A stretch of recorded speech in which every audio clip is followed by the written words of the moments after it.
Thank you, Mr. Doggett. Thank you.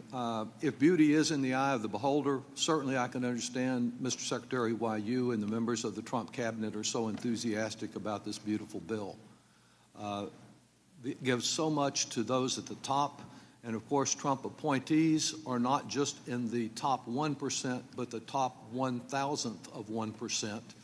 I applaud your personal success, but isn't it true that for you and for a number of cabinet members and other Trump appointees, simply not having your taxes restored to the level that existed when President Bush and President Obama were in office at 39.6% will provide you very substantial personal benefit?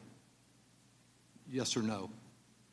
That is not a yes or no question, sir. All right, if you can't answer it. As many people thank you, reclaiming my time. If you can't answer have different tax reclaiming my time, please, sir. And it is shown, Mr. Chairman, I don't want my time taken if the witness will not yield.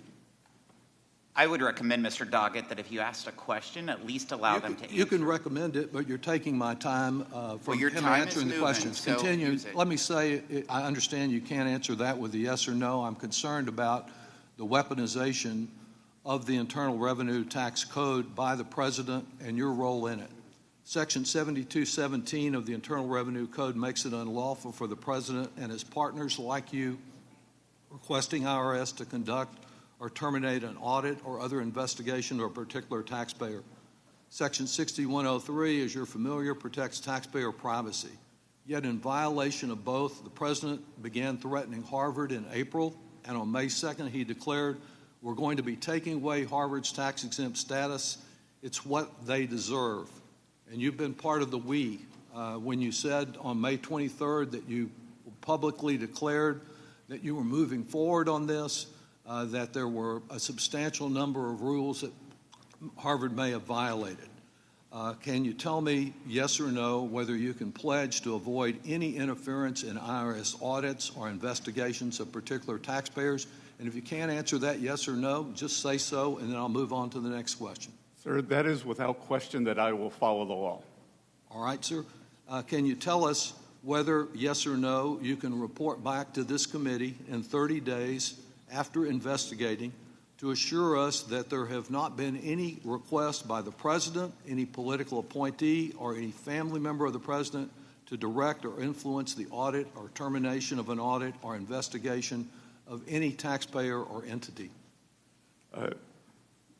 Well, Congressman, as you said, this is all private matters, so it would be out of line for me to report back on any of this. But I can assure you that I will follow the law and all proper procedures. Thank you. I'm just asking you whether you can report back in 30 days whether there has been any attempt, I'm not asking for the specifics of who was involved, by the President or any of the other people I mentioned, to influence or direct any audit or investigation of a taxpayer. Can you do that, sir? Well, I can report right here. I am not in the habit of repeating private conversations, but the President and I have never had a conversation on Harvard's tax status. So I will report that right here. We don't need 30 days. I'm not asking just about Harvard. If they can pick on Harvard, they can pick on anyone. And I'm just asking for a simple report on whether there have been any efforts of that, whether from the President or one of his associates.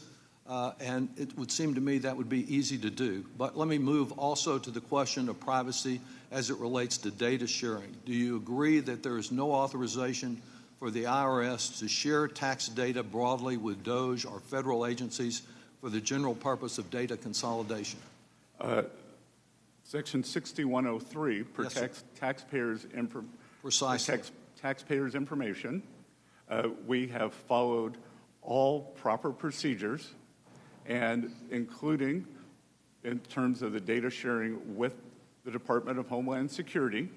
We are allowed to share taxpayers' information for those taxpayers who are believed to be criminals or have committed a crime. I'm asking you about DOJ and its apparent effort to have an omnibus information sharing agreement with agencies. Do you agree that you cannot share taxpayer data without statutory authorization from this Congress, and you don't have any for that purpose?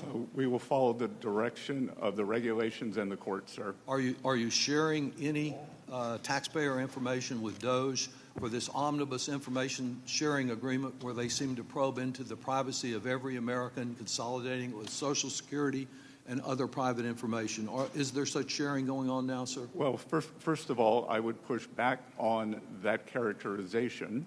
You can do so. And I just want to know if you're sharing in the I time will that tell you, remains. and there seems to be a misunderstanding among many people on your side of the aisle on what Doge is. Doge employees. I understand you had some misunderstanding about it, and Mr. Musk yourself, but let me ask you again, just simply on the question I'm asking, are you sharing any of this data with Doge without congressional authorization? As I said, we are following all of the laws. Thank you. I would appreciate an answer to my question, but I will yield back since my time has expired.